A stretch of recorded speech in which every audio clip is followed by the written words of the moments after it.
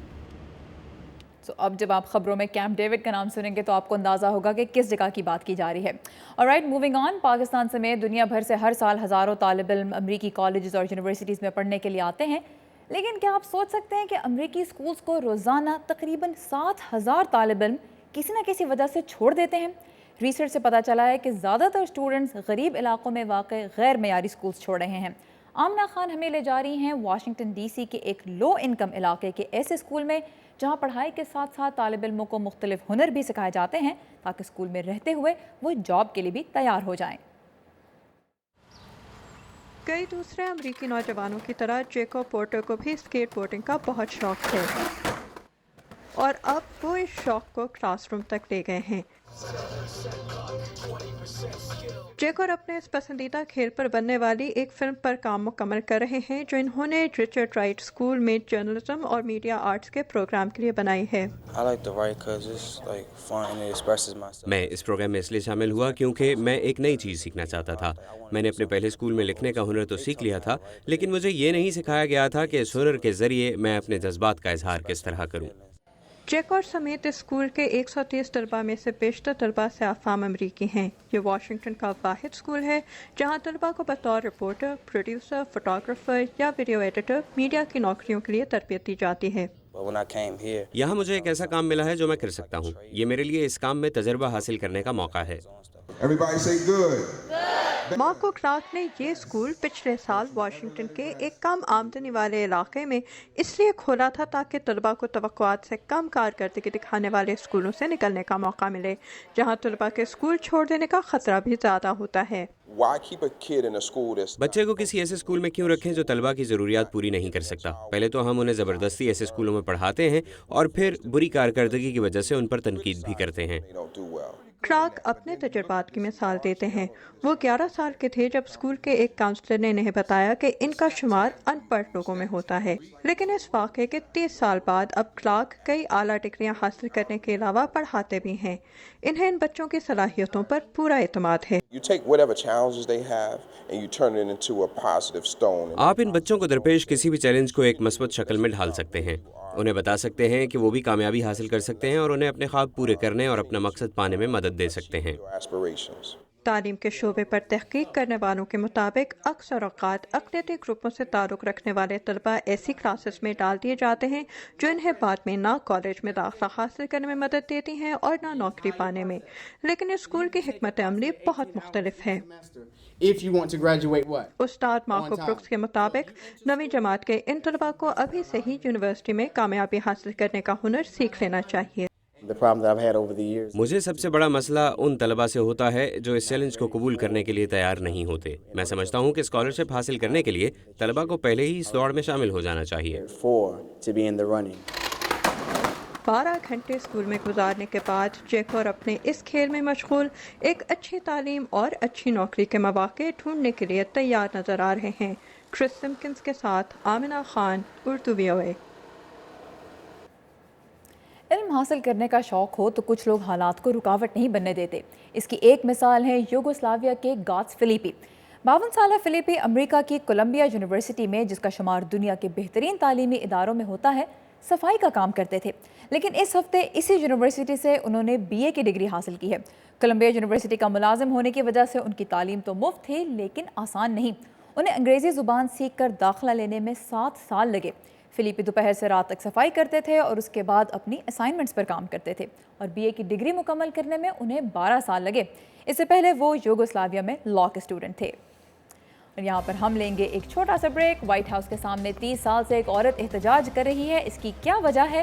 اور نیٹو کے سربراہ اجلاس کے لیے صرف ورلڈ لیڈرز ہی نہیں، مظاہرین بھی تیار ہیں۔ اس سب کی تفصیلات دیکھیے اس بریک کے بعد۔